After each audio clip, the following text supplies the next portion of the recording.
బాబా దర్శనం అయిన తర్వాత భక్తులందరూ శనిసింగనాపూర్ వెళ్తారండి శనీశ్వరుని దర్శించుకోవడానికి. మేము కూడా శనిసింగనాపూర్ వెళ్తూ దారి మధ్యలో ఒక చోట ఆటో ఆపి చెరుకు రసం తాగి మళ్ళీ స్టార్ట్ అయ్యాము. ఇదే శనిసింగనాపూర్ అండి.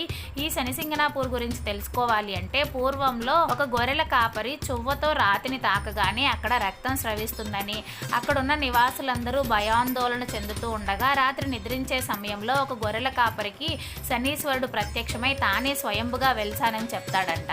ఇక్కడ ఆయిల్ నవధాన్యాలు వదిలామంటే కాస్త దూరంగా ఉన్న శనీశ్వరుడిపై ఈ ఆయిల్ వెళ్ళి పడుతుందండి. అప్పుడు గొర్రెల కాపరి ఆయనకి ఆలయం కట్టించాలా అని అడిగితే, ఆకాశమే నాకు నీడగా ఉంది, ఆలయం కట్టించాల్సిన అవసరం లేదు, బాహ్యాటముగా ఉండడమే నాకు ఇష్టము అని చెప్పి ఆలయం కట్టించుకోకుండా బాహ్యముగానే దర్శనమిస్తాడండి. మరికొన్ని విషయాలు నెక్స్ట్ వీడియోలో షేర్ చేస్తాను. ఈ వీడియో మీకు నచ్చితే చిన్న లైక్ ఇచ్చి సబ్స్క్రైబ్ చేసుకొని సపోర్ట్ చేయండి. Thank you.